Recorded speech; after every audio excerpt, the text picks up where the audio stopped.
Of Queer News Tonight. Hotspots Magazine and Happening Out Television Network is committed in 2023 as a nonprofit 501c3 LGBTQ media company to serve what we call the 10 pillars of the LGBTQ plus community.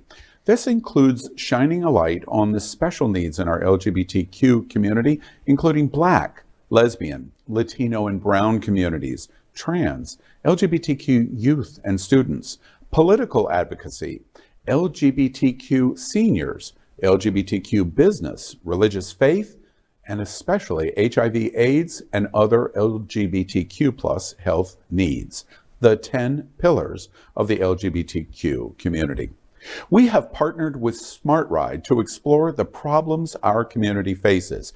Our community has unique and complex problems, and to find solutions, it will require a new commitment to discuss, explore, and understand what's next. This is the first of our ongoing 2023 LGBTQ Plus Ideas Festival. Let's be very specific. Next on Queer News Tonight.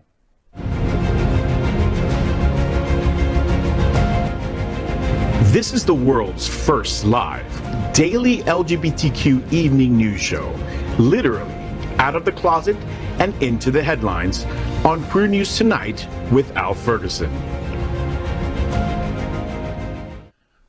The numbers are in, and they are exciting for the LGBTQ plus community. SmartRide has been a vital link to raising awareness and money for our LGBTQ plus community for 19 years. And 2023 is a celebration of the 20th anniversary of SmartRide. Today is the best day of the year. It's Check Presentation Day, and Queer News Tonight will show you every minute of it in this broadcast. But we're going to start with the LGBTQ plus Ideas Festival. Over the course of this year, we are going to focus on our 10 pillars of the LGBTQ plus community and find some solutions to our problems. As you know, the Smart Ride is a 2-day, 165-mile bike ride from Miami to Key West. 500 riders each year have so far raised $13.9 million. And today, Smart Ride will announce the 2022 and 19th edition final numbers. SmartRide is so significant for many reasons. First, it is the only LGBTQ plus fundraiser of its kind in America that gives back 100% of its funds. Second, it is highly unusual because the SmartRide, the beneficiaries, and the participants all come together to solve problems in a new and unique way. So we began our 2023 year-long LGBTQ plus Ideas Festival, exploring how all of these LGBTQ plus service providers work together. Before the check presentations, let's explore this presentation called Collaboration and Cooperation and how it helps the entire LGBTQ plus community. Joining us for this special LGBTQ plus Ideas Festival program is Glenn Weinzimmer, the founder of SmartRide. He has guided the growth of this LGBTQ plus legacy event for 20 years. Of course, we all love Glenn and his restaurant on the famous Weldon Drive, Bona Italian Restaurant. His charitable interests extend to his Give Back Mondays program, where a portion of the proceeds of the restaurant gives back to a huge variety of LGBTQ plus and community charities. Welcome, Glenn. Thank you, Al.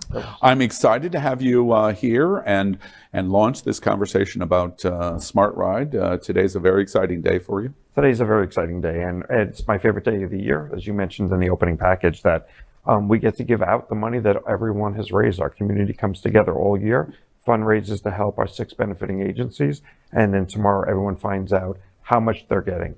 Yeah. And we do it a little uniquely than most organizations like this. It's not an even distribution of the funds. So we can announce the total amount, but no one knows what they're each getting until tomorrow, until later today. All right. Well, all of those people are sitting in the room, so let's cut to the chase. How much did each one get? None of your business.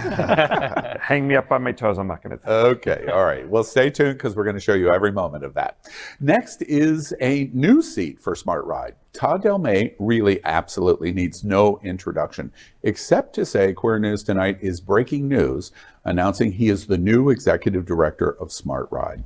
Todd and his husband, Jeff, were the plaintiffs for the marriage equality in Florida, and he was just at the White House for the Respect for Marriage Act signing ceremony with President Biden. He leads the Hollywood LGBTQ Plus Council that moved that city 40 points to a 100% rating with the HRC, and he also chairs the upcoming My Hollywood Pride on Sunday, January 29th. Welcome, Executive Director Todd Del May. Well, that hasn't been said in public yet. No, that is a first. Yeah.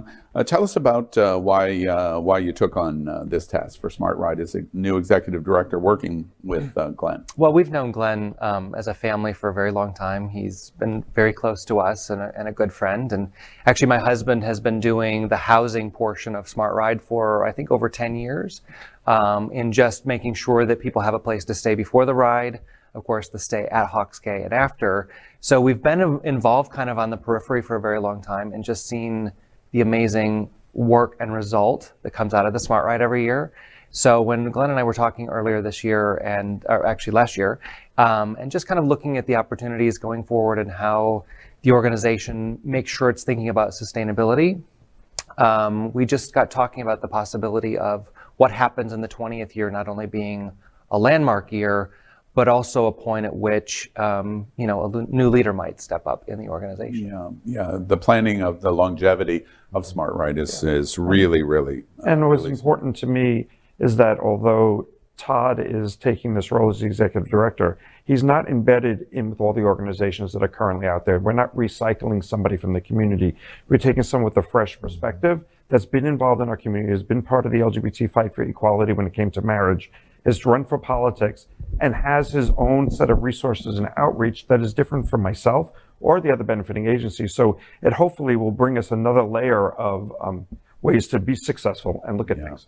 And perfect year to do it, 20th anniversary. We're going to talk a lot about the 20th anniversary of Smart Ride coming in November in this broadcast. Next up, joining us is the Smart Ride beneficiary executive director of Miracle of Love, Angus Bradshaw Jr. The MOL is the oldest and largest nonprofit AIDS service organization in Central Florida. Their mission is to provide comprehensive multicultural HIV, AIDS care, education, and prevention services that are effective and responsive to Central Florida communities. Welcome, Angus. Thank you for having me. We're so happy to have you participate. You provide, as a person of color, a different perspective in terms of the value of this conversation of collaboration and cooperation. Tell us just briefly about your experience with Smart Ride. Smart has been amazing for our organization. It's really, we use the term loosely, kind of closing the gaps, but Smart has really done that for Miracle of Love in Central Florida. We get tons of grant money, but a lot of times that grant money does not take care of those essential needs our clients have. So Smart has really closed those gaps for us in Central Florida. And although Miracle of Love is the benefiting agency, Central Florida uses that money completely. So all the organizations that are servicing our positive clients utilizes the Smart Ride money in Central Florida. The money stays in community. Exactly. Exactly. Love that. All right. Next is Smart Ride beneficiary and the executive director of AH Health and Housing of Monroe County. Of course, you know that is Key West and the Florida Keys, and that is Scott Pridgeon. AH provides case-managed health care, food, counseling, housing referral, and support services to assist in helping people live fuller, healthier lives, plus services not covered by other grants and resources, such as non-covered prescription medications, alternative therapies, and a nutrition and fitness program. Welcome, Scott. Thank you. Of course, Key West is one of our holy grails in LGBT in America. Tell us a little bit about AH Health and Housing for viewers that might not know a lot about you. Sure. Key West is island living, so we are 150 miles from the mainland, and of course we have unique issues and problems, especially with housing.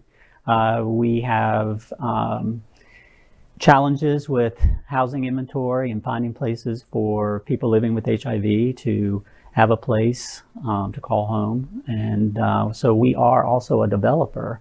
And what SmartRide has done for us has closed the gap in the funding and development. So as we plan projects to build, we have 127 units on 5 different properties. And as much as construction grants and grants assist with the largest part of the construction, there's always a gap in funding. And that's where SmartRide has been able to fill that gap so that we could have brick and mortar and people living in a place that they can call home. Yeah. So that's been the biggest. We right out of the gate start to see an intersection in SmartRide. A lot of people think, oh, it's an HIV fundraiser. Well, what does that mean? That doesn't mean just drugs or whatever it just means. It can mean lots of complex and different things depending on the local provider, which we'll get more into. Next is joining us is SmartRide beneficiary and the executive director of EPIC, Joy Winheim. EPIC, which is Empath Partners in Care, is a member of Empath Health, a nonprofit integrated network of care supporting those challenged by chronic and advanced illness in the Tampa Bay region. EPIC also offers medical case management, mental health counseling, psychiatric medication management, nutritional support groups, permanent and rapid rehousing, short-term rent, mortgage and utility assistance, transportation assistance, primary care, pharmacy services, and a wide range and variety of HIV prevention services. Welcome, Joy. Thank you so much for having me. Tell us, I'm from the Tampa Bay area, from Sarasota. Tell us a bit about EPIC and your involvement and role in SmartRide. You know, EPIC is a first-year full beneficiary for SmartRide 19. So my experience with SmartRide has been very different from the rest of the execs because I'm still kind of the rookie. So I feel like they've thrown me to the wolves the last. Everyone's been in your seat at one point or another. And I have enjoyed it immensely. And it has really shown how much we can build a family with the other executives, which we have not been used to. Yeah. So your participation in the 2-day ride in November as full beneficiary, that was the first time you had done that. Yes. And the check presentation that we're getting ready to broadcast, that'll be the first time that you've participated as full So I beneficiary. want to jump in.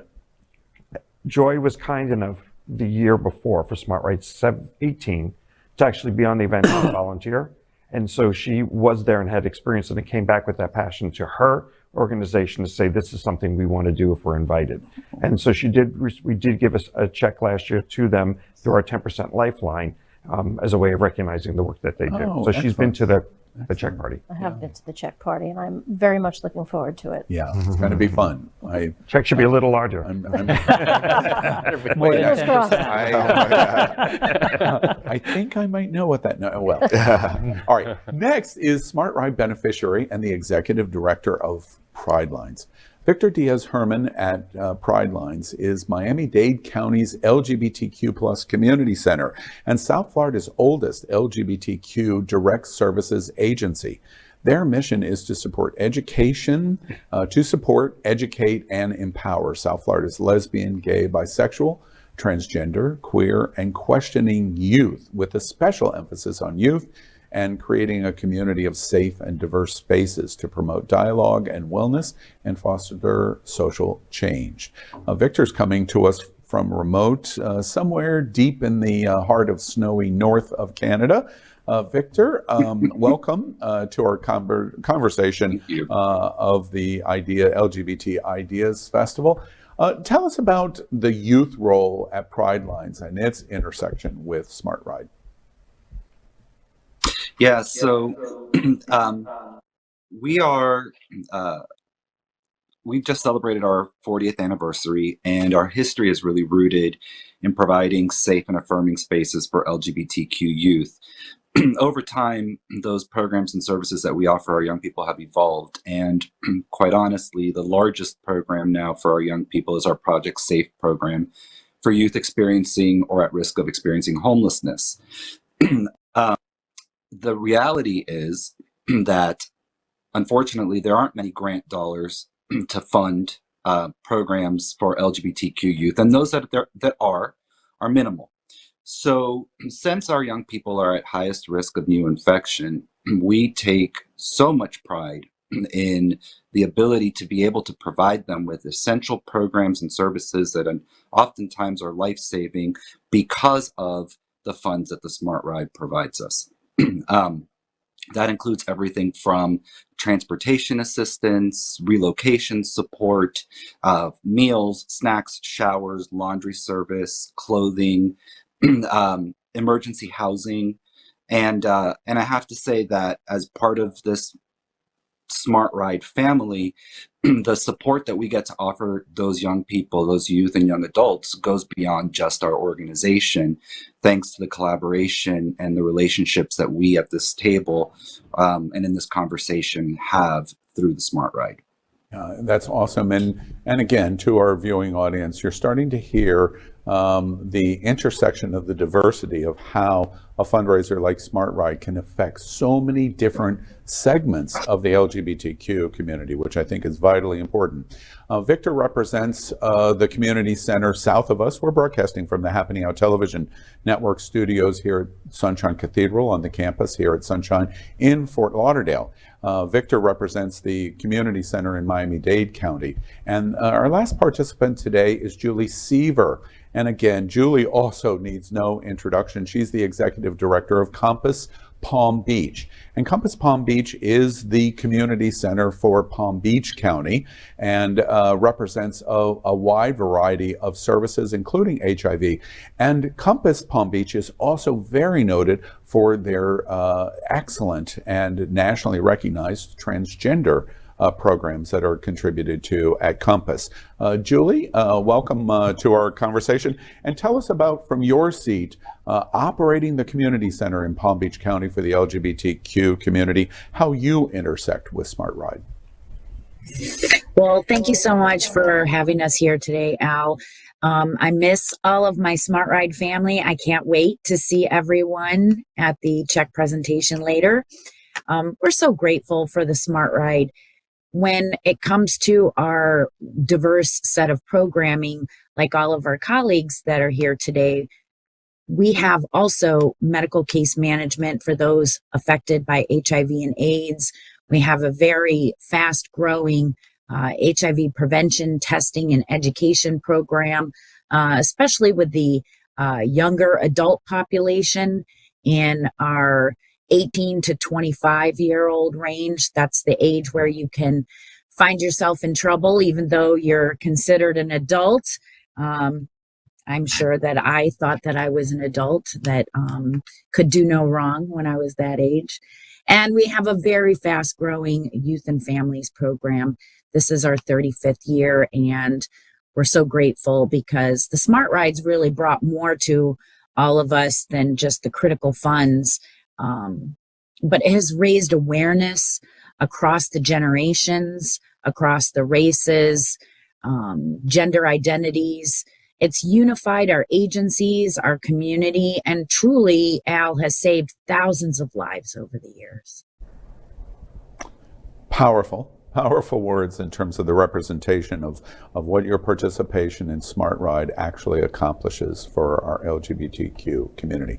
I should also mention, participating in the Smart Ride check presentation immediately following this program that you are watching is the Smart Ride beneficiary and executive director Stacy Hyde from Broward House. Stacy couldn't be with us today here at the table, but will be at the check presentation. And Broward House is amazing here in Broward County for the services that they provide.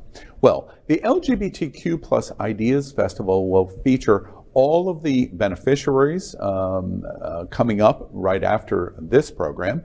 And we remind you, the Smart Ride and Happening Out Television Network has again committed to exploring the biggest issues that face the LGBTQ community and finding solutions. I heard 7 or 8 different things just in the summary of these 6 beneficiaries.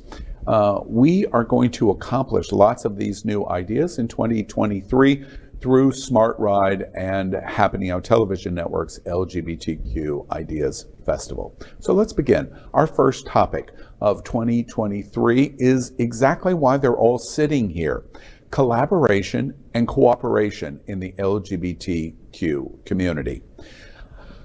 I have to say, having done Smart Ride for the first time this year, Glenn pecked at me and pecked at me and pecked at me, and I've known about this. Showed up. And true, and I've known about the Smart Ride forever, and I've known about its value, but this was the first time I ever participated in it, and I did it as a reporter, basically, not integrating in the ride or the way smart riders might do. And I came away with a new appreciation and understanding. And at the top of the list, it was that all of these different kind of interest and people and problems to address.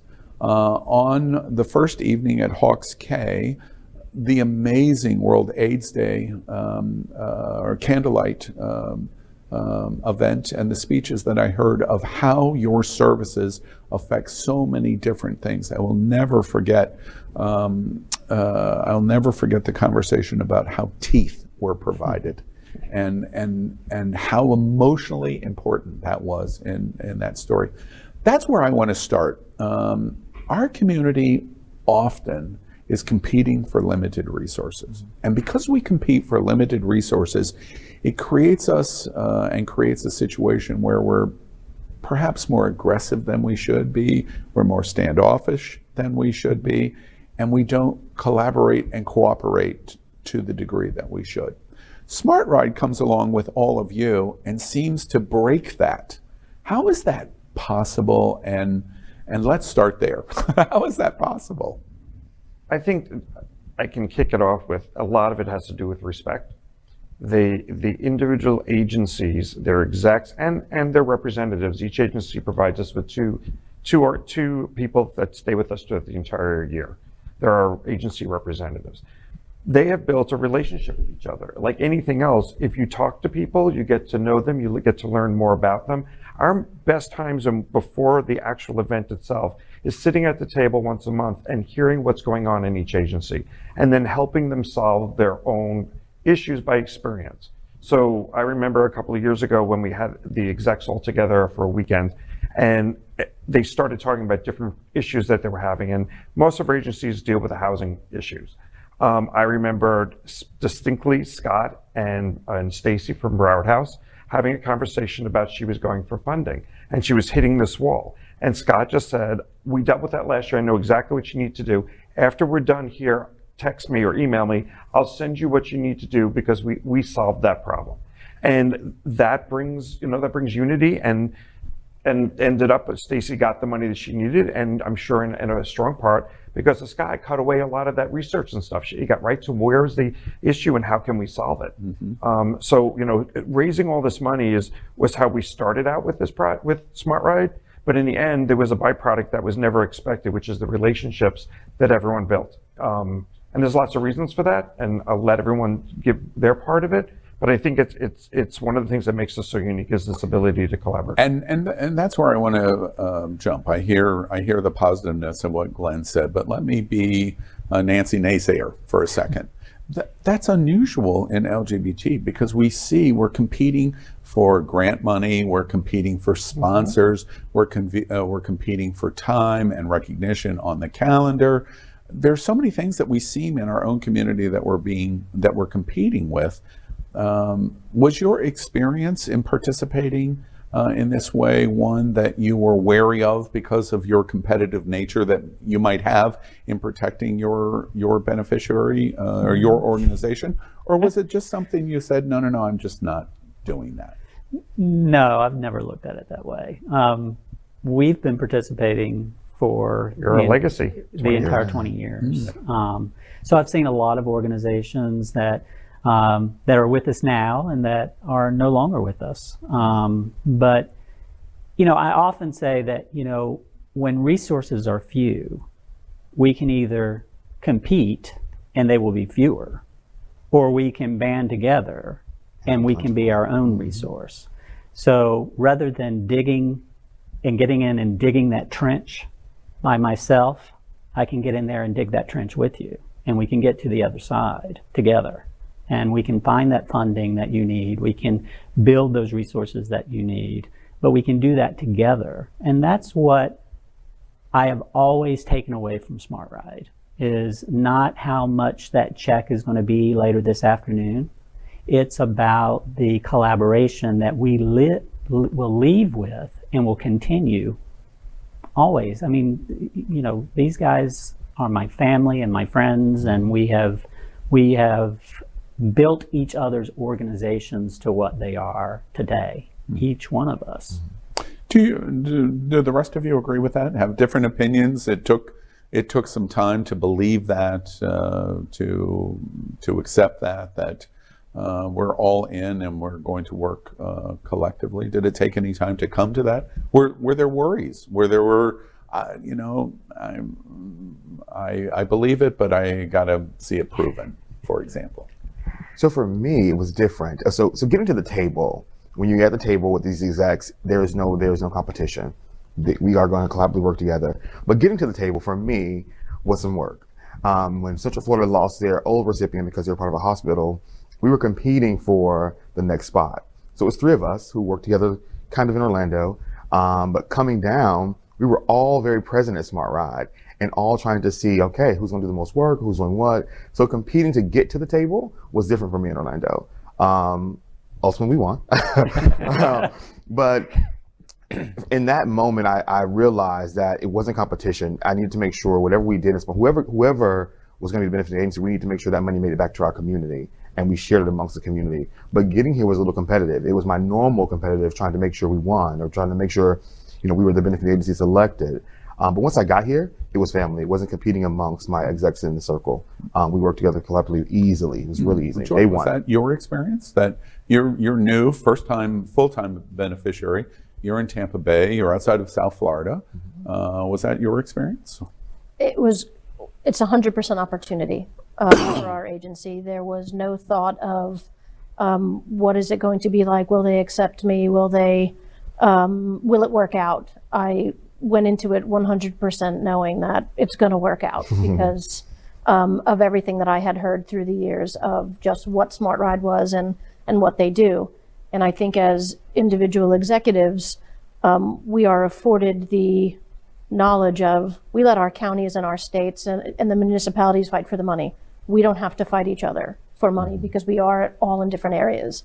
And I think that makes coming into Smart Ride a little bit easier for everybody because it is true collaboration. We can work together and it's not going to interfere with anybody else's organization. It's 100% help. And Julie, you and Victor, you just jump in whenever you want. I want to ask specifically about the uniqueness of these observations. For those that are listening to this and participate in LGBT, in the concept of collaboration and cooperation, you mentioned Todd's experience coming in as the new executive director for Smart Ride and especially Smart Ride 20. I followed Todd very closely in him running for state office. Without putting any words into Todd's mouth, I remember very clearly, this is complete impression, that there was some disappointment in some circles that the LGBTQ community doesn't rally to the political kinds of support of candidates that represent us. And Todd might have been an example of that. He lost for State House by just 600 votes. And there's example after example after example of this, where organizations, could be prides, it could be bars, it could be a variety of different standards that we put in our community. They don't work together in the way that you're talking about. And I'm trying to get at, and for those that are listening to your conversation, why is it happening here, and why would you recommend that others in our community embrace this kind of thinking process? That's what I'm trying to get at. Maybe you should start as executive director. Embracement in community. Am I incorrect? Wait, Al, I have no idea what you're talking about. Maybe that's what you think, but Well, I think it's similar to what Scott was saying, this ability of being stronger together. And when you come together, and I loved how you said it, being the resource. And that's sometimes what's needed. There may be money shortages, there may be leadership shortages, but we can solve those problems when we come together and create a different opportunity. And some of that comes from coming to the table of being very aware that the first thing I'm going to do is I'm going to give to this organization. Yes, they're all going to benefit from a check at the check party, but there's a whole lot of giving that happens before then, of time, of energy, of just all of the work that goes into it, not to mention the work on the ride, actually making sure that they're making connections with each rider, with each crew member. That's an awful lot of giving, knowing that you're going to get at the end, but you really need to be able to invest yourself and of your organization before you're going to be able to gain. I'm sorry, go ahead. Yeah, and I also think that, and this is not, it's going to sound like it's tooting my own horn, but it's also about who's in charge. If you take David Jobin from our fund, he works very hard at bringing the community to the table as a group of execs to talk. That makes a difference. If there isn't someone who's in charge of all the bars, that's that lead person to say, we need to make a difference during this election cycle. We all need to run 5-second, 10-second spots, how important it is to ride in the middle of, to vote in the middle of a dance party, which I know they can do. If you don't have those people, those tipping points, those influencers, you're not going to get the people to come together. One of the reasons I like Todd so much for this position is because he is similar to myself, is that he believes that bringing everyone together. If we ignored all the agencies and just said, show up the day of the ride, we probably wouldn't have the same relationships. We'd all get there, everyone would put in their best effort, but they've built these relationships on a monthly basis where a couple times a year we get together with the execs, and then the agency reps get together once a month. And so you're building family and you're building trust. Am I getting this right, that what I'm hearing is there has to be a intentioned commitment to have collaboration and cooperation? Is that what I just heard? It's intended. Well, but it wasn't. It turned out to be, like I said earlier, a byproduct that was not expected. The idea was to raise money and give it back to the community and raise awareness for HIV and AIDS. The collaboration and the love bubble, if you want to call it that, the family that we've created was a benefit that was not expected, that was welcome, which is what I think has propelled us to year 20, and for the amount of 13.9 in the first 18 years that we've raised. So, I think that when any of us sit and talk, when Victor and I will go to lunch periodically, we all did a spur of the moment trip up to Palm Beach because we hadn't seen each other as execs. And we went out for lunch, and Angus took off from Orlando and drove all the way down. It was a little too far for Scott, and I think the timing was bad. Joy wasn't at the table at that point. But we all got together for lunch, and we spent 3 hours talking, laughing. And the most important thing was solving problems, because we were coming out of a pandemic. Everyone at the table had been acting as the parent. They're the parent to every employee that they have, everyone trying to figure out how to do this job. But they didn't have someone to help them. And when they got to that table, they got to start to go, oh my God, we're going through the same thing. This is how we did it. And it built an even stronger bond between everybody. I think that's fair, Scott. Yeah. Oh yeah, and I agree with what you were saying earlier, that, about the competitiveness of all of this and collaboration. Don't get us wrong. We have been competitive. Yeah, competitive. There was this thing called the pandemic. Yeah, exactly. Right. But at the same time, and we've yelled at each other. We've disagreed. But what family hasn't? Right. And that's where, competitiveness is when you go at it alone. When you think that you are right and that you've got the answers alone. That's where competitiveness comes Scott, from. if you want to share, collaboration is the opposite. During the pandemic, when we did the first ride following it, which would have been Smart Ride 18, there was actual talk coming out of Key West 3 weeks before the event that we may not be able to go to Key West. And there was a strong concern for how the perception or how AH of Monroe would be perceived if they were the agency that was bringing in all these people when people are still on the edge of where this... Over concerns of COVID. Of COVID. Yes. And so we had a conference call with all the execs, and we figured out what it was that was the real concern in Key West. We figured out everyone was willing to step aside for that Smart Ride year if it was going to affect negatively on H of Monroe. We talked about, do we need to redirect the ride at the last minute and send it someplace else? Do we need to stop and just make it a one-day ride? We put everything on the table because everyone was concerned. And like Angus, you can finish this part of the story about what is that going to mean to H of Monroe? We're not going to let them go down. This is my friend's organization, so what do I do to make sure he stands strong? He's my friend, he's my colleague, so what do I do on my end to make sure that doesn't happen in this community?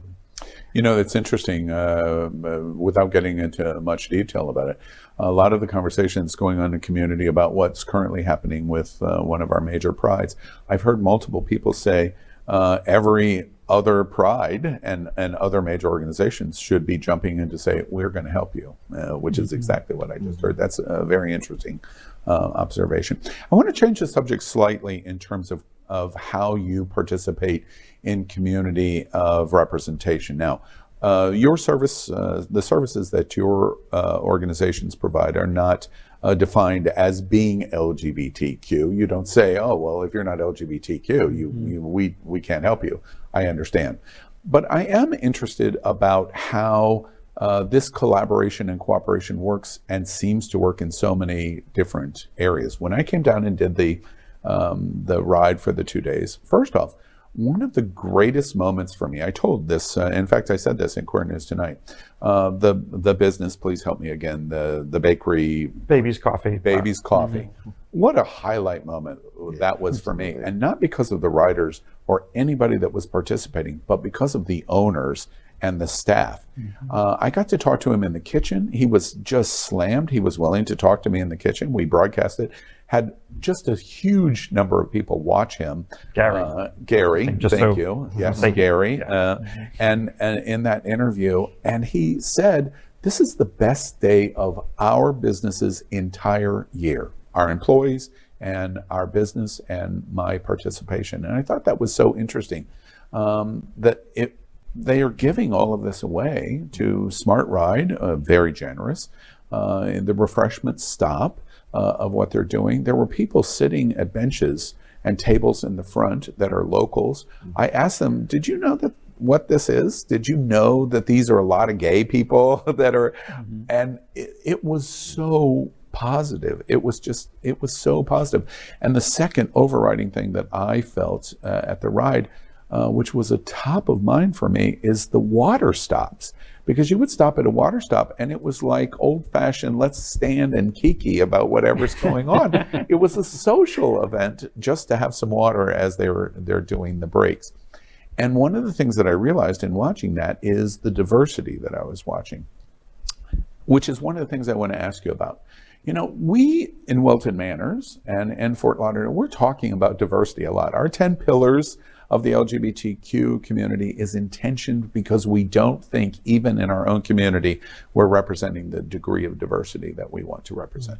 Frankly, full stop. And so as a result, I watch your services in terms of women. Julie's program is women-led at Compass, which is highly unique. Victor and Latino led at Pride Lines, and youth issues, and of course HIV AIDS issues, and people of color in leadership. Is that an intentioned thing to try to be as diverse as possible among the beneficiaries of Smart Ride, or did it just happen to work out that way? When Angus joined us, we always knew that he was more of a minority-based agency. When H of Monroe was chosen, we knew they were more aging white guys that moved to Key West to die and who didn't. You know, so their issues. Wait, did you just tell me that you're getting ready to move to Key West? Oh, as soon as you vacate the premises. But each agency had something that was a little bit of a niche. It wasn't necessarily intentional, but they each have something that they focus on that actually helps round it out. We did notice in the last 2 years that we've seen a much more diverse actual participation in the ride. We noticed that 2 years ago, and we're getting more people of all different backgrounds from all the communities participating. So we're getting more women, we're getting people of color, we are getting, different age groups. So without a doubt, we're trying to get more Latino or so involved. And so, I'm sorry, go ahead. No, I think a couple of years ago, we started noticing the change. Smart Ride was strategic about marketing material, making sure you saw you saw yourself on the poster, you saw your partner on the poster. So making people visible, Latinos visible, African Americans visible, transgenders on the marketing material, made it more relevant for those communities to participate, and it worked. We started seeing younger people because the advertising was on our social media stuff. It worked. We were strategic about who we were looking to become part of the organization because we knew old white men can carry it out the entire time. We knew that blacks needed services as well too. So the material was different. We strategically planned the marketing material. Julie, I'm curious for you. Compass represents such tremendous diversity. You've been in our studios. We've talked about this before at Compass. Is it intention? Do you feel that in participating in Smart Ride, that the embracement of diversity makes Compass stronger, Smart Ride stronger? Or what are your thoughts about that? Oh, absolutely. I think that you hit it, so poignantly when you mentioned the word intention, because nothing great was ever achieved without intention. And so all of these moments that lead up to all of the agencies, all of the riders, all of the volunteers and crew coming together, when you look at each agency and the Smart Ride as a whole, we're in the business of people. That's our business. Is we are in the business of helping people, and our agencies are intentionally staffed by the same people that those populations that we are serving. And it's not easy leading in this community sometimes. And so I'm really grateful to all of my colleagues that are sitting here today, because if our Smart Ride tribe game wasn't as strong as it is, I don't think that we would have achieved the achievements that we have made through the Smart Ride and with each individual organization. I love that I can get called to the mat by my staff because they're getting younger and younger. But also the population that we serve is living in their 70s and 80s now. And, to have their perspective at the table, not to be forgotten and to be visible and to be the survivors, long-term survivors of the AIDS epidemic, bringing those generations together, really holds us accountable to the services that we provide. And Victor, for you, I went to your December gala, beautiful event in Coral Gables. The Pride Lines is very recognized, not only in Florida but nationally, for its efforts in LGBT youth services, standing up and providing safe spaces for students. Do you see the possibilities of how peer organizations that participate in Smart Ride can help your mission in youth and children, students? Oh, absolutely.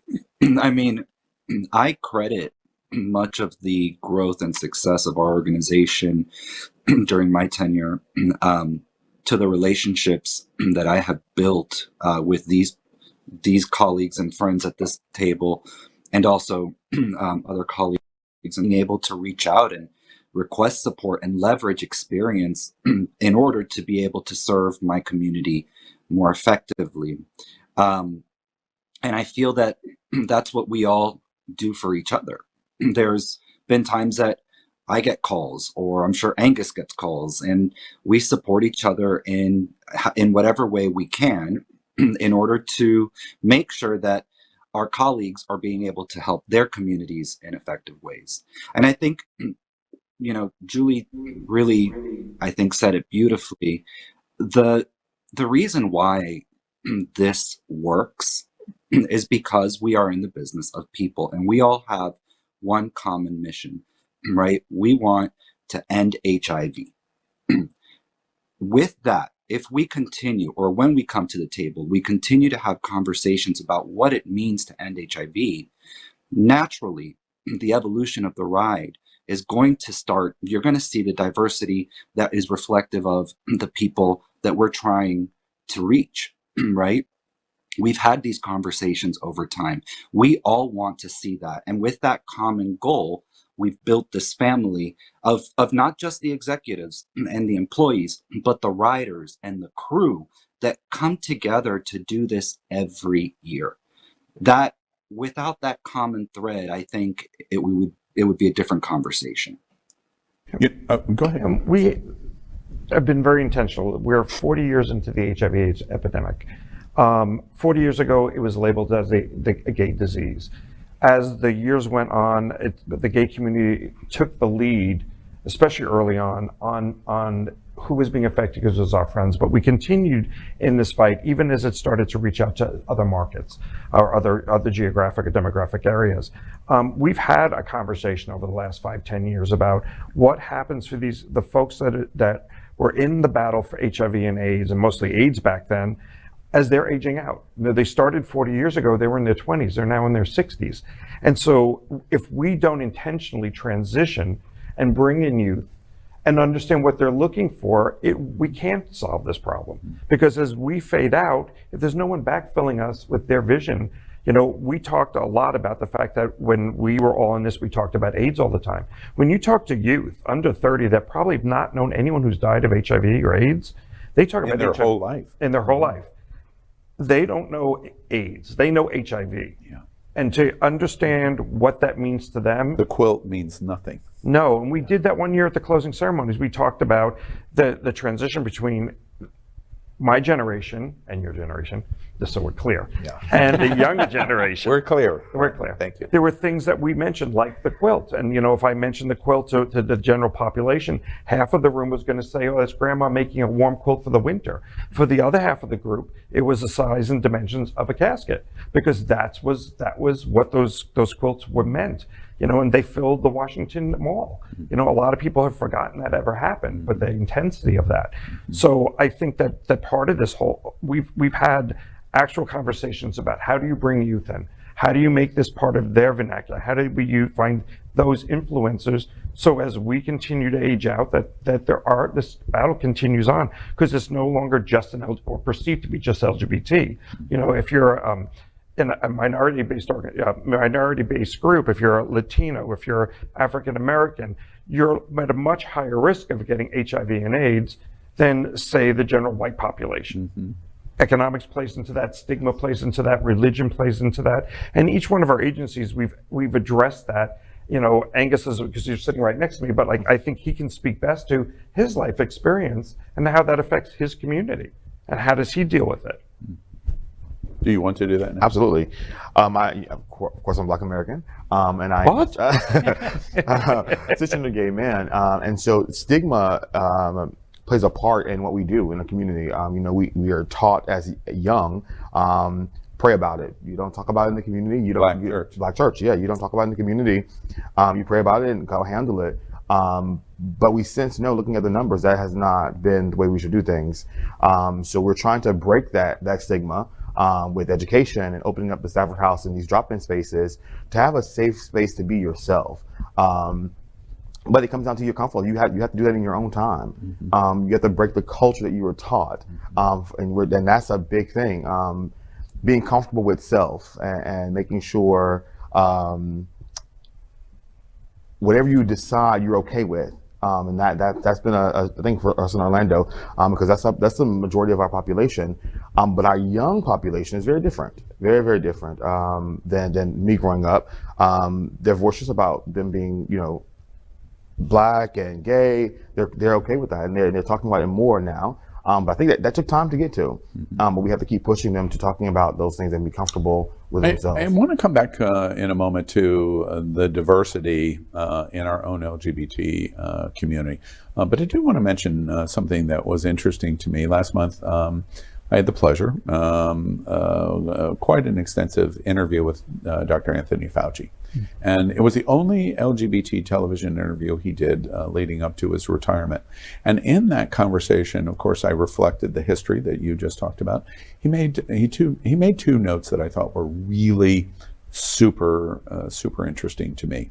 One of which is he thanked very personally the LGBTQ community, because he said in a time when there was complete and utter rejection, the LGBTQ community demanded he act. Now, it might have been via ACT UP and Larry Kramer's, or in various different ways. And he was grateful for that, because he said the LGBTQ community literally saved millions of lives because they pushed us harder and faster than most of America wanted to move.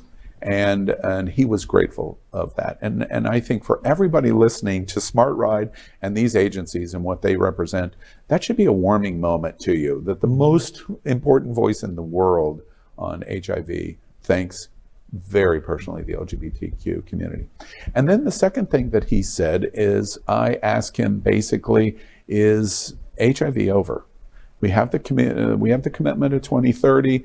We're going to find some kind of solution. We're going to hopefully get to zero new transmissions in 2030. Whatever you say about that.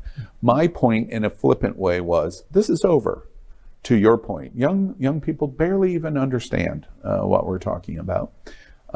And he bristled and first realized that what I was asking him, and says, and we connected it to government. Is NIH the future of what's going to go on in HIV? And he said, no, absolutely not. It's going to be local service providers. That's what the next decade is going to be. They are the ones that are going to transition us to conclusion of HIV. Mm-hmm. And that's what everybody sitting at this table is exactly who Dr. Anthony Fauci was talking about. And I think it's important to note too that of all the negative that came out of the AIDS pandemic, one of the positives that came out of the AIDS pandemic was the rallying of communities together. Because most of the organizations started with volunteers that were set out to make sure their friends didn't die alone, that their friends didn't go hungry, that their friends got the medication they needed. And eventually those small groups, the biggest one was New York, but anyway. But if you look at 40 years, that's your anniversary this year? Yes. It obviously started just around the AIDS pandemic. And you look at both the lesbian and LGBT and the male community coming together for the first time. You saw us get organized and create these organizations. The volunteers then became so big that then they had to incorporate and become their own nonprofit. And so this whole industry, in a way, is a direct positive result of what we were put into that no one expected to do. We repurposed ourselves and created a mission to help people. And you hit a bullseye that we opened this portion of our conversation.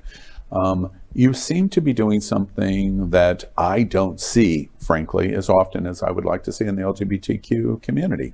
If I voice support, or I attend support organizations, LGBT organizations that are focusing on Black issues. When I go, it's overwhelmingly not a diversity of community. Mm-hmm. The same for Latino, the same for youth, et cetera, and so on. We see that we are in our tribes in our own community, and we criticize how we are experienced or how we are reflected outside of our community. And I just draw some attention on the fact that one of the things that Smart Ride and your agencies are interesting for all of us, there are many voices, many faces that are going to watch this and go, maybe I should be doing this. And that's the point here. When we have isolation in Black community or Latino community or youth or church or whatever it is, what can Smart Ride and your participation in it help us see that we should do better in LGBT? Is there anything just right off the top, or is that above all of our pay grades? I think every organization has an obligation to be connected to their community. And I think one of the things that Smart Ride did was forced a lot of our benefiting agencies over the years to get out into the community and make a case for why they needed help. When we first started this, Broward House was one of our first agencies, and everyone was like, what is this Broward House and why are we giving them money? over the years, they're now an integral weave in our community, and they've gotten out and more recognized. I think with AH, it went all the way up into the Keys and extended past Key West, and you're all the way through Monroe County.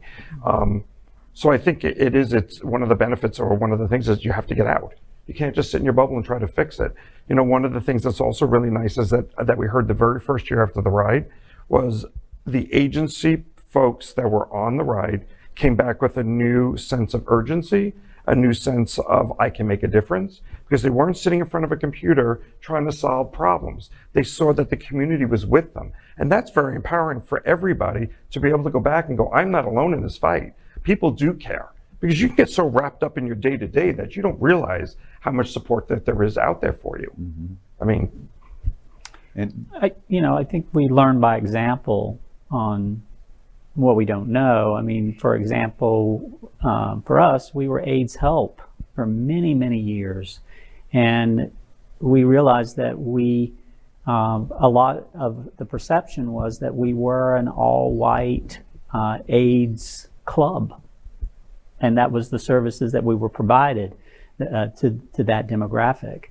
And it wasn't until we realized that we were missing the HIV population, we were missing prevention, and we were not quite sure how to do it. How do you rebrand? How do you reach out? How do you expand? How do you move that needle? And the way that we did it was from everyone at this table.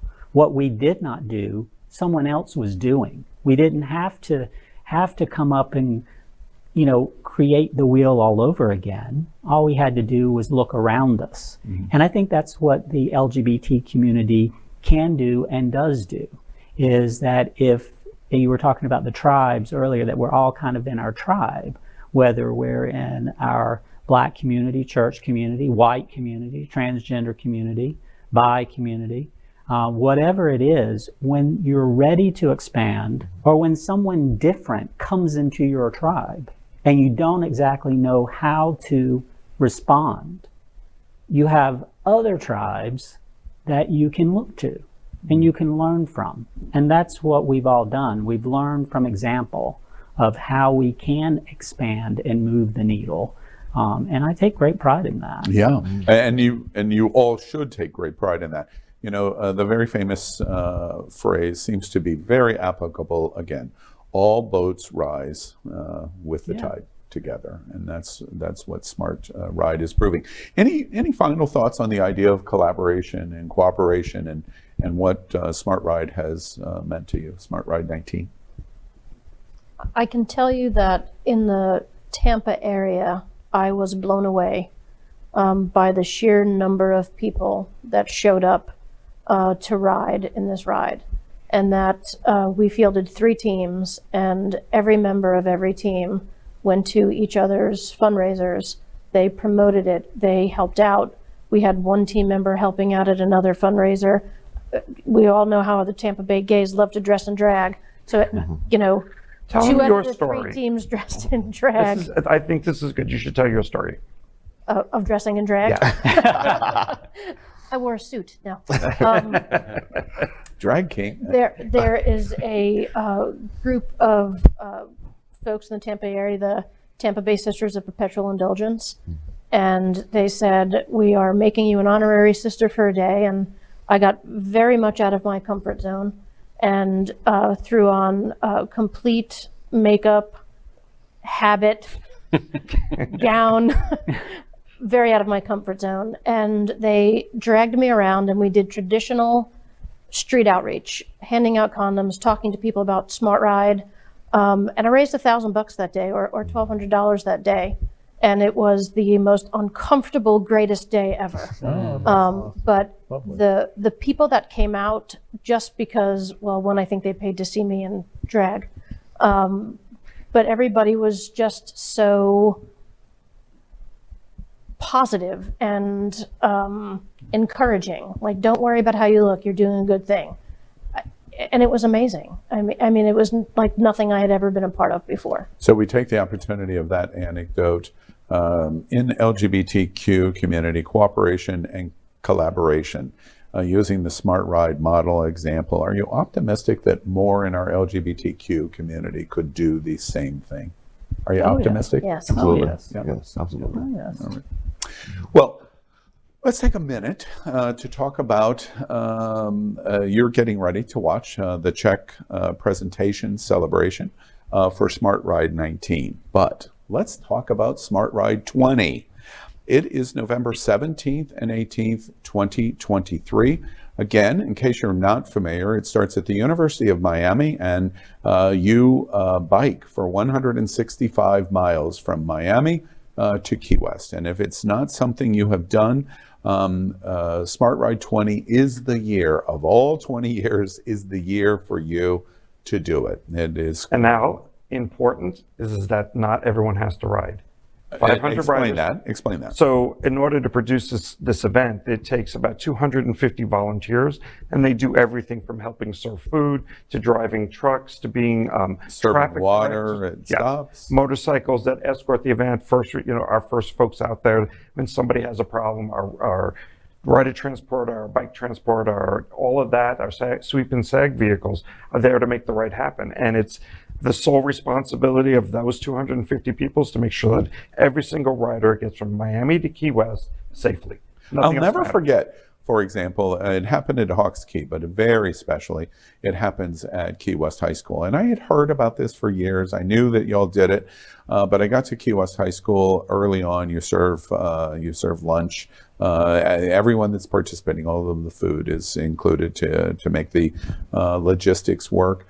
And all of the riders that come in and then volunteers that are working at Key West High School, every rider that comes into Key West High School's parking lot on day 2, everyone starts to clap. Mm-hmm. It is such a special moment because it is a reflection that everyone is supporting everyone. It is collaboration and cooperation to its granular level. Mm-hmm. That's what I watched. You can register, as I was going to say before the founder interrupted me. How'd I cut you off? You can register as a rider right now at the smartride.org. Now, the big news of this, and Glenn as founder is thrilled. Todd Delmay as the new executive director should be terrified. The big news of this is the goal of 2023 is $2 million. Is that achievable? It absolutely is achievable. With your help, you can sponsor the ride. You can volunteer before and during the ride. You can volunteer up until the ride and not participate. You can go on the ride itself and volunteer. And your contributions mean you are collaborating in cooperation that leads to success. And what is the tangible goal of that success? $2 million for the agencies in the varieties of different ways that they deliver to our community, which is what the entire point of our cooperation and collaboration conversation is all about. But the most important thing of all, period, is for you to get involved. Invest at whatever level you would like, and you are standing up for our rich, diverse, and beautiful LGBTQ community for a tremendous cause. Any final thoughts any of you would like to say before we get ready to go to the Czech presentation? All of the executive directors riding this year? Absolutely. All but one. Does not shame the person. There's all but one. Oh, she'll ride. One of these things is not like the other. Crewing is much If harder. you can and I do prefer- drag, you can ride a bicycle. Crewing is harder, and I prefer to take the hard route. Okay. I understand. I'm going to call out some friends of mine. I understand Tony Lima at SunServe, while he was on the Smart Ride as riding his car, he has said that he might be participating. I've heard he's called Faye Watt into action to participate. I'll be reporting on it, so I'm going to be very busy in reporting on Smart Ride. And you're not going to cruise the day before, are you? No, that's right. I got off a cruise ship the morning that Smart Ride ran. Any final thoughts? Anybody would like to contribute? Smart Ride 2020. Anything you want to say about it? I think Victor wants to say something. I'll say that I'm excited to ride again, despite the pain I experienced last year. I think it's going to be an amazing event. I think the 20th year is going to just blow everything out of the water. But before we say goodbye, I can't tell you, while I'm happy to be up here, how jealous I am that I'm not going to be able to be at the ceremony with you all. I wish I could be there to give you all big hugs and celebrate with each other, but I'll be there in spirit. Oh, Victor, because you can't be here, I think that that's justification. Let's turn to Glenn. Glenn, what are the numbers for the... Again, he'll have to watch it live on Facebook, Apple TV, Roku TV. Exactly right.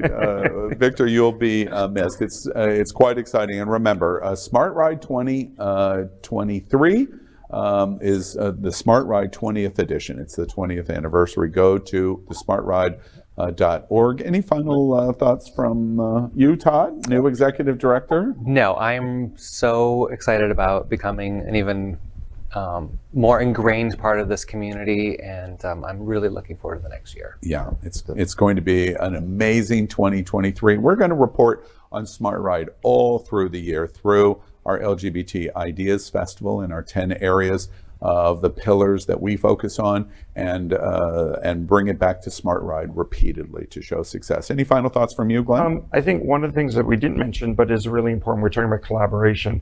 Last year, we made a strong effort to bring in other local organizations like Sunserve that you mentioned, like Equality Florida, like Save Dade, to all be on the event, because we wanted people to see that, yes, there are 6 principal benefiting agencies, but the money that they get affects all the other ones, all the other organizations that may not receive full funding. And that Smart Ride, if you think it's not going to help your area and you live in Florida, there's nothing further from the truth, because we have a 10% lifeline.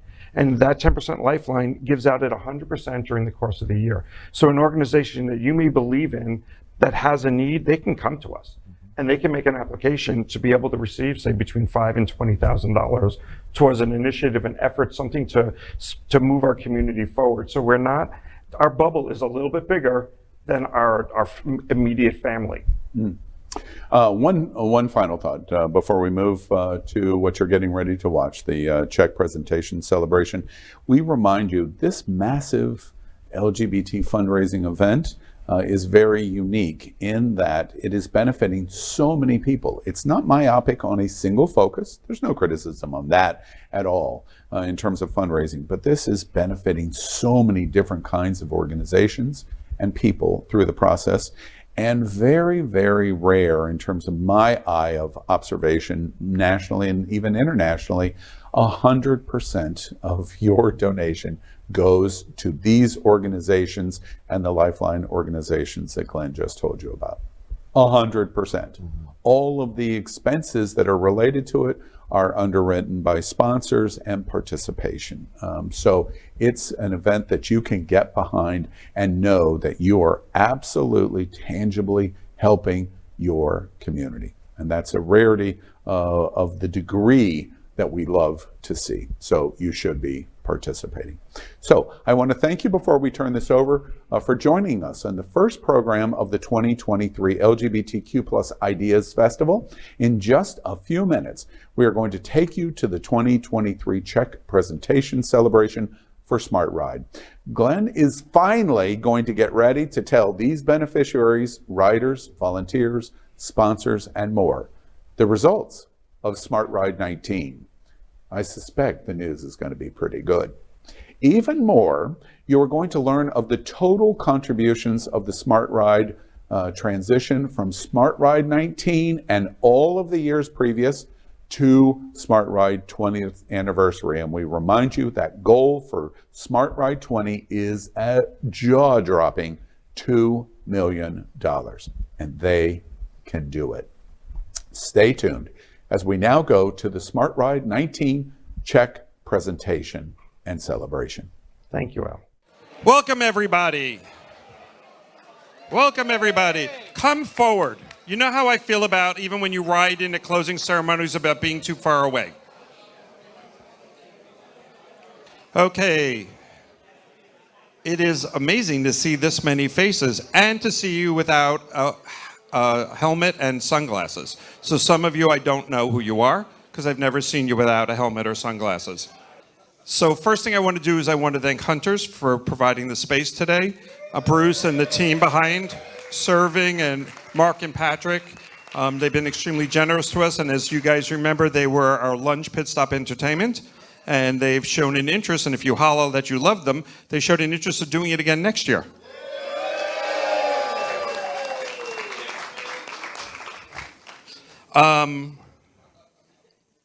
You know, technology. And then, of course, I want to thank CAN, our title sponsor. I know there's some folks here from CAN. If you want to raise your hands. I think Dr. Sessions, good, yeah. And then Breakthrough Beverage provided some of the alcohol today, so that's awesome. Yes, and I know the answer, so that's the only reason I'm going to ask the question. Everyone loves the food on the ride, right? So thank you, Sidecar Kitchen. Adam's here. He provided the food for today, the past hors d'oeuvres and stuff. So thank you, Adam and Michael. And then we also want to thank It's Happening Out Television Network. Yesterday, we got a chance with all the execs from the agencies to do a roundtable and talk about the relationships that they all have with each other as a result of Smart Ride and how they cooperate and collaborate and help each other be better at what they do and ultimately be able to help the folks that we're all doing this for. So thank you to It's Happening Out Television Network and Stephen, who's right here representing them now. So they are partnering with us this year for the 20th anniversary to make sure that we get as much media exposure and as much information out so we can build that excitement towards, what is our goal for this year? Thank you. Exactly, and I know we can do it. So we only give back 100% because we have the support of the community and our sponsors. Some of them are in the room right now. Going through them just real quickly for you guys: CAN Community Health, Dev Partners, Vive Healthcare, Gilead, FedEx provides all the trucks, Hunters, Midland Medical, and CAN for all the medical support this year. Capco that provides all the fruit for the restaurant, for the ride. Concierge that did the $20,000 match that you guys sucked up in no time at all. So thank you, Scott, who's right there. Walgreens that provided a lot of the things like toilet paper, which we needed, and hand sanitizer, which we needed. Bank United, Bourbon Street, Clear Health Alliance, Merck, Lips, where, by the way, on February 9th, we're having our first fundraiser. It'll be at Lips. So if you go online, you can get your tickets. And we have, who's gonna be one of our celebrity servers? Yes. Larry's going to be one of the celebrity servers, so if you go online, you can choose to sit in his section. And then 4-Star Cargo, I believe Paul's here as well. He provides the truck, and he does all the route marking and everything for the ride. So that's our sponsors. But we're going to double check on page 2. Okay, there's nothing else on page 2. So this marks our 20th anniversary. And for several of you, you know that I did not want to stand on the stage at the age of 60. Well, we've passed 60, and I'm still standing on the stage. So this is a good year for transition. So I remain the founder and will be on the ride, but we have coerced Todd Del May to be the new executive director. And I am... All right, simmer down. I'm not... So clearly, he's talked to most of you already. But I'm going to let him take a minute, introduce himself, and explain why he wanted to do this, and why being part of our community is so important. Well, thank you, Glenn. And I wouldn't be doing this if I wasn't following in the footsteps of this amazing man right here. Hello. So, actually, I was here a year ago. I was a candidate for state representative, and who would have known that a year later, I'm not in Tallahassee, but I'm back here. I have the microphone, and I'm so honored to be taking on this opportunity. I have been kind of around the ride for many years. My husband, Jeff, who many of you know, has handled the housing for you all at Hawks Cay, and even if you booked a hotel before or after, yay, Jeff. And we've been around the ride. We've seen everything that has happened on the ride. I've been the board chair for 3 years at Prideline, so I know how this money goes into use at the agency. So I've got that firsthand perspective as well. But I'm kind of at a point in my life where I needed a change in my career. I want to be doing things that give back to the community. And this is one of those perfect examples of how all of you come together as a community now and throughout the year, training and getting ready. And on that ride, there is such magic that happens as you all come together and make this dream come true. So as we go into the 20th year, I'm so excited for this transition and that I'm going to be able to work with Glenn all year in learning what it is that he does. And nothing. He does a lot, and they are big shoes to fill, but I'm so honored for the opportunity. And as I told the agencies this morning, whatever I can do to be of service to you and to the Smart Ride and to raising the money that's needed for our community, I'm all in. So thank you. What he said. We also have got a few new additions to our team. Tyrone Jerry is going to be a new rider rep manager, and Larry's working with him right now to transition for that.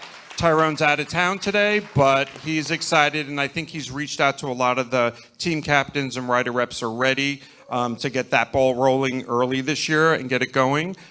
Tommy's right over there. He doesn't like to be on stage, but Tom Manning is head of logistics, and our ride this year, he was responsible for both the weather and the wind. So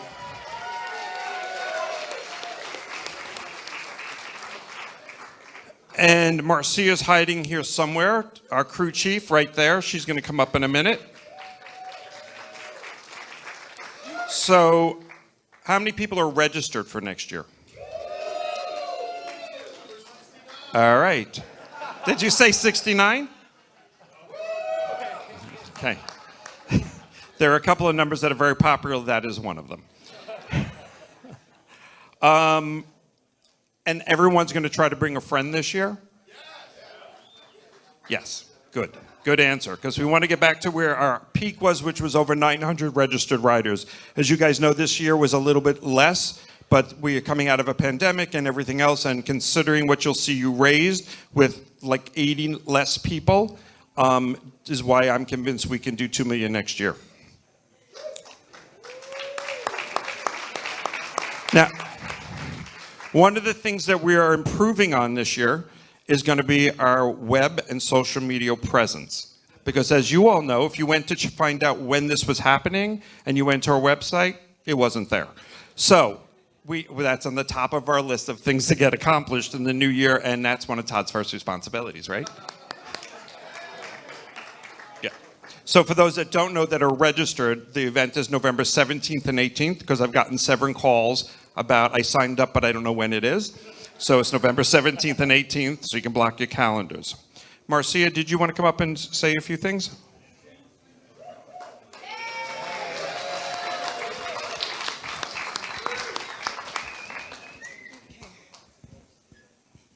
Hi, everyone. You know, I have an accent, so you better understand me. Can you guys hear me? Yes? All right, so I wrote it down, but I'm going to try to without reading. First thing I want to say, thank you to the crew, to the backbone that support the riders and support the ride.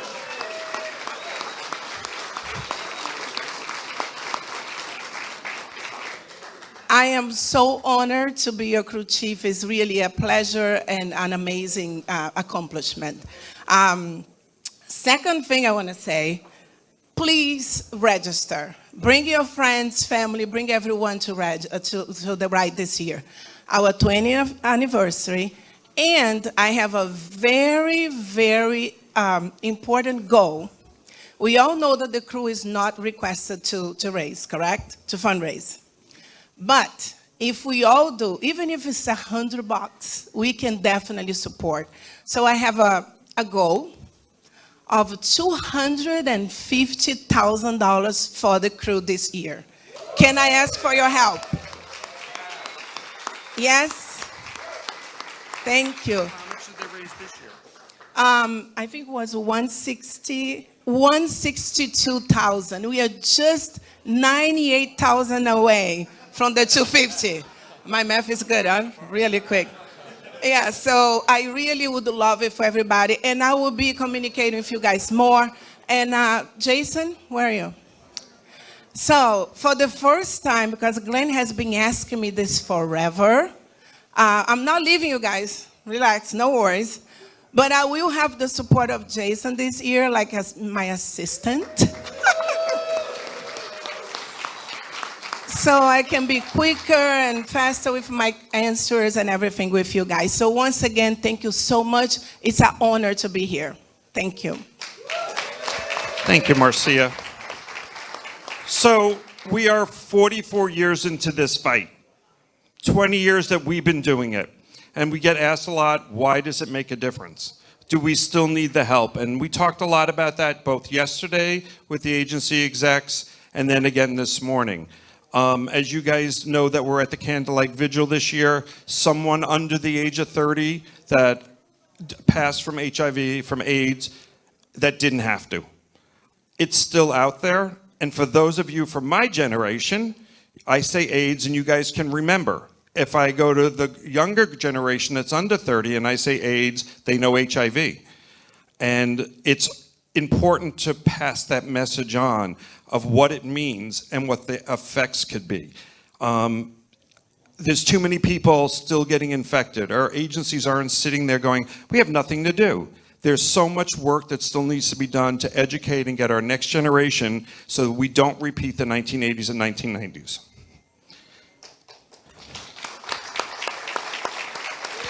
I wanted to bring up the agency execs just so you guys can see Marjorie come up.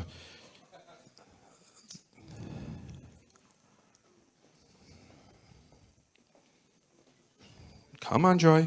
Who else is missing? Where's Scott? Scott. Where's Angus? Where's Angus? We have to swoosh in like we like each other.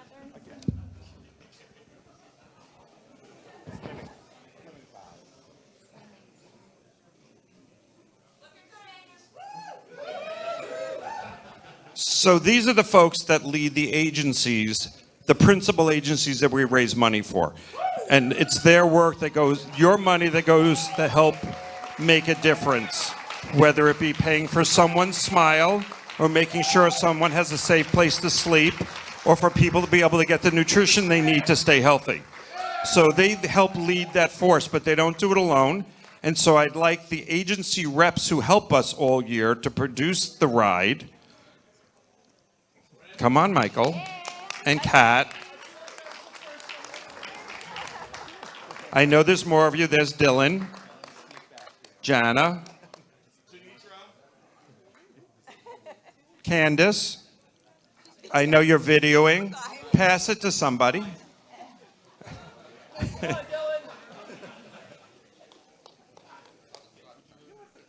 And if Jonathan and Mark and Tommy want to come up as part of this photo.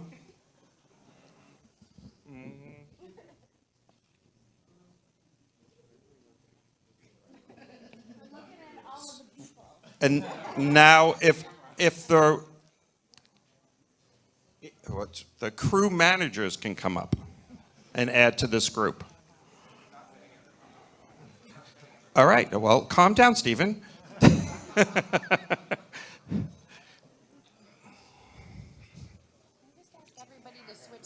It would probably be easier if we did that, you're right. But we start with just a few people and we grow into this mass that makes the ride happen.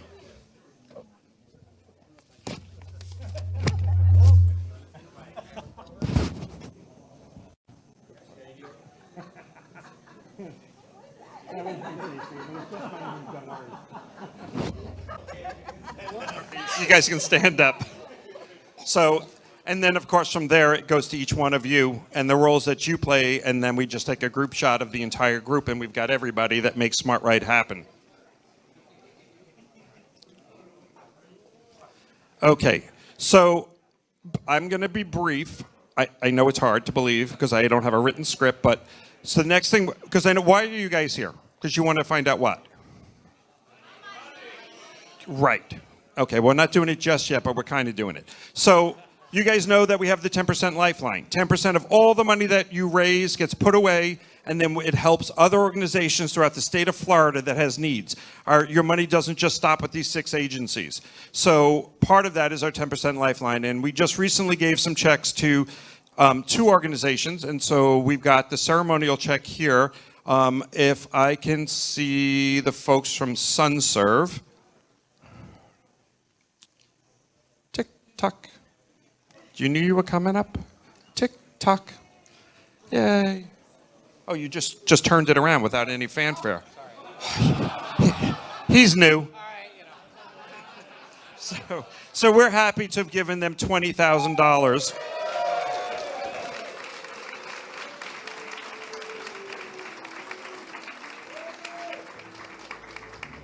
Okay. No, Frank, not yet. Okay. Yes, you can have that. All right. And then where is Sue?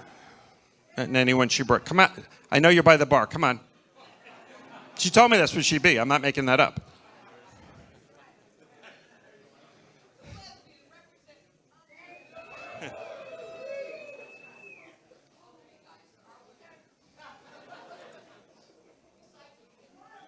You can come up here. Okay.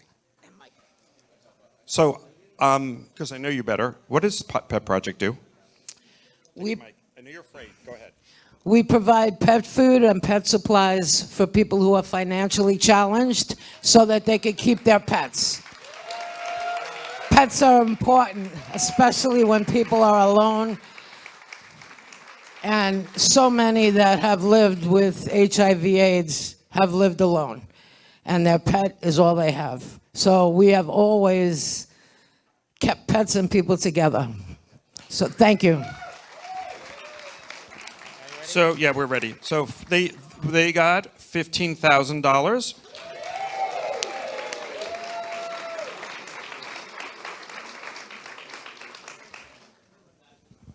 All right, you can leave. Thanks. But I think it's important when it comes to the Pet Project and food.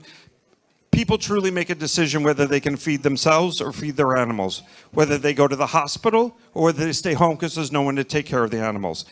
Pet Projects make sure that they don't have to make that decision because they will choose the animal before they'll choose themselves. So, we also gave money away this year, but I don't have a ceremonial check because we already did it with them. But Pavarello, they needed, you can come up here.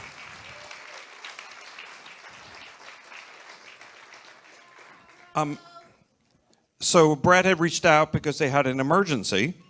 And then also it turned out we were able to do a little bit more than that. So do you want to tell them about what you needed and what we did?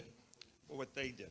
So during COVID, we opened up showers for our clients, but not only our clients, individuals in the community that are dealing with housing issues. And so there was such a demand, our hot water tank broke, and we were dealing with cold showers for the longest time. So you all provided the hot showers for our clients in the community we serve. So thank you.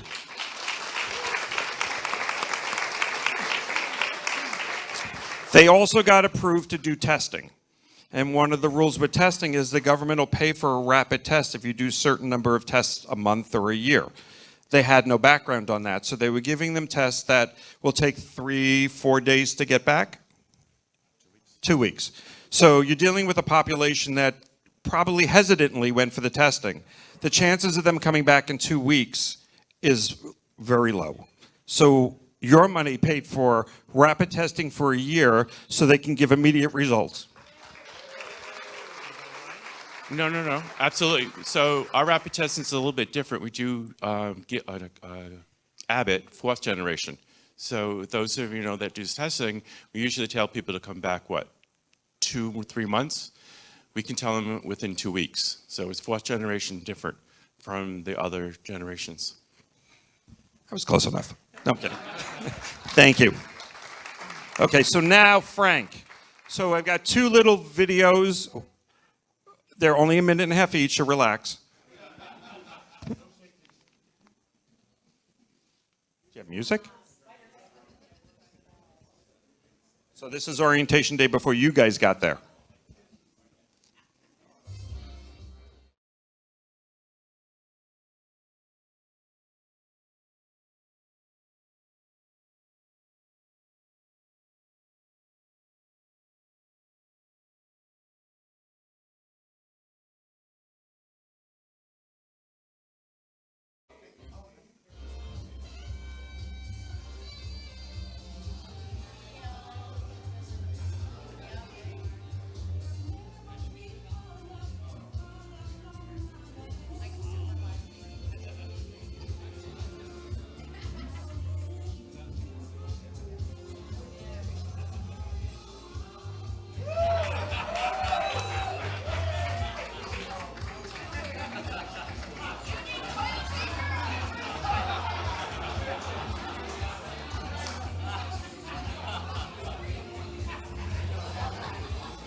Yeah. On your small screens, it actually goes twice as fast.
Okay, and we'll post that online and you'll see it. It goes really quick.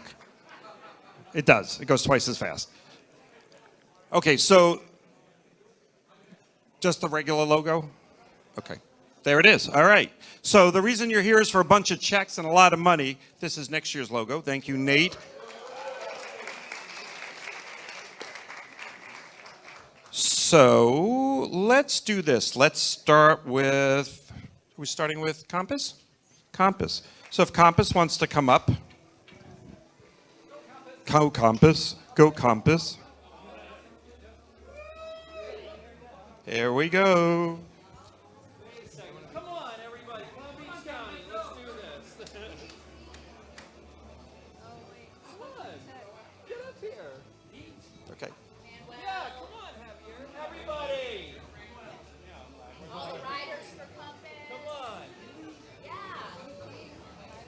Javier, just jump in.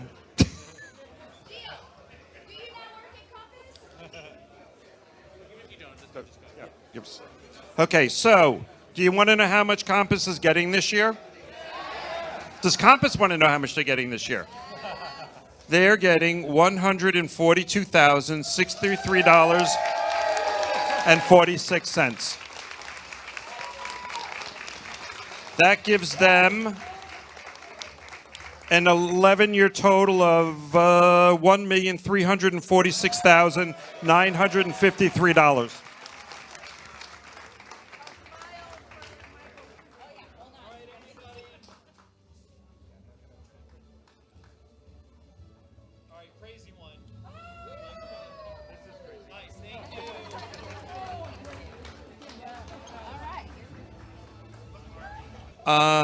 Next up is Pride Lines. Marcherie, Kat, Daniel, Leo. I like your hand. I like that handbag. That's fancy. That is. Do you want to announce it?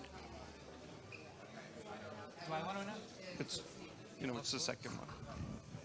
You want to hold that then? Yes.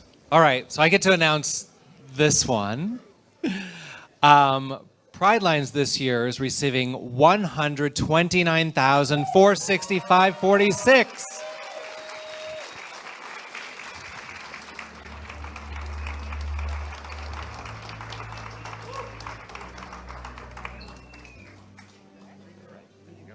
Good luck depositing that. And their cumulative total is $1,434,264.54. Wow.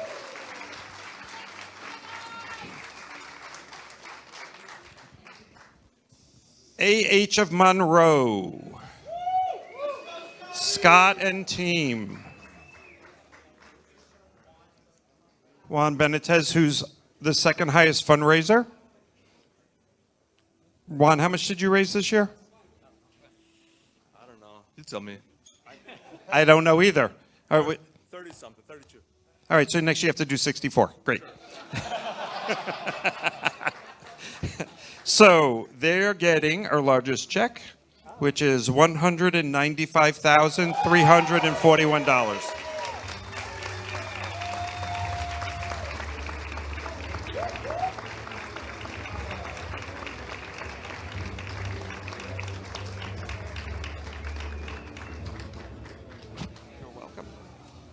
The agency in the smallest footprint. 2 miles, but 3 miles by 4 miles, or what? Oh, they're cumulative because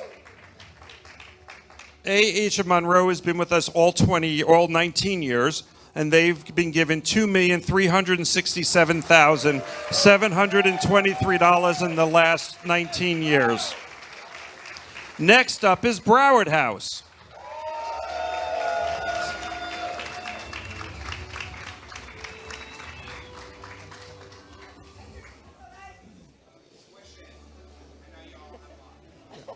Let's do this. You guys go over here for a second. Let's do the check, and then we'll put everyone into the picture. That work? You want to know how much you got? Do you have an idea? No idea? Okay, I think you'll be happy. All right, well, that's good. You're always happy. $171,830.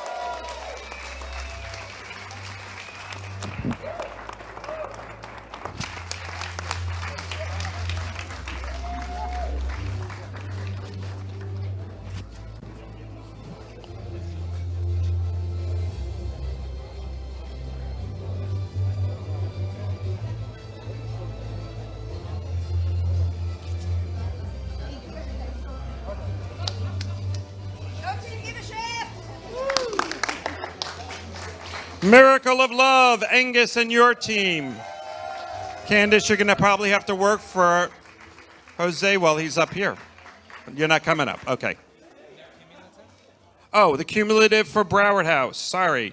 $1,916,736 in the last 17 years. Ooh, nice jacket. So, do you need the money? Yes. Okay. Just double checking, you know. You're getting $139,381.46.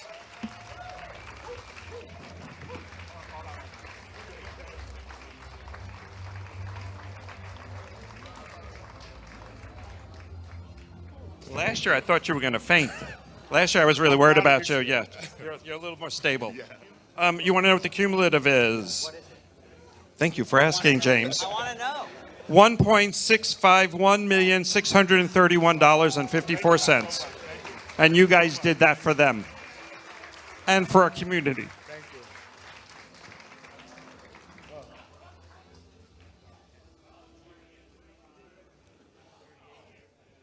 Epic.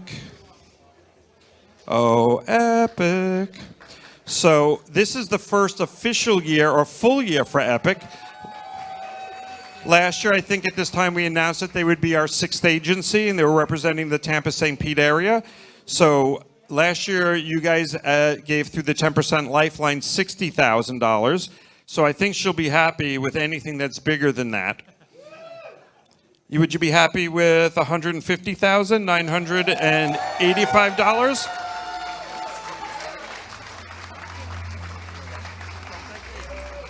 You can thank them, not me. That's awesome. Listen, without every single one of you, none of this happened. So for all the people that raise the money, kudos. But for all the people that donate the money, even bigger kudos to you. So thank you. Oh, straight ahead, it's Stephen. Thank you. You're welcome. Again, thank them. So cumulative with last year, if you can do the math, it's $210,985 for basically 1.25 years. Yes. So the total, so if you guys remember at closing ceremonies, I challenged you. You over that weekend raised about $100,000 from where we started.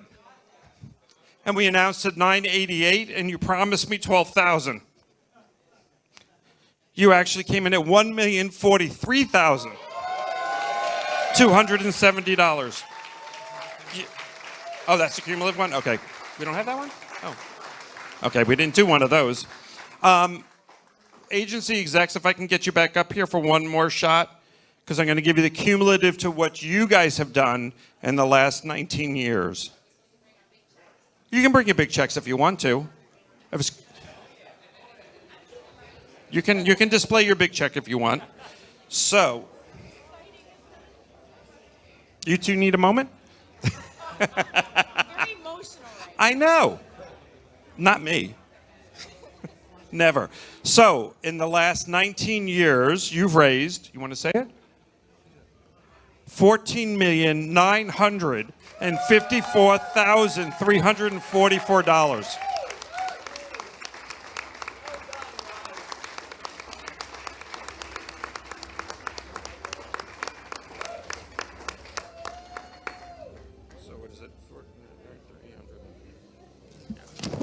It is pretty friggin' amazing. So I should have asked you for another $46,000 at closing. And we would have done $15 million over the last 19 years. But this is pretty, pardon the expression, fucking good. So, yes. So congratulations to all of you and everyone who came before you and everyone you'll bring with us next year. So thank you, everybody.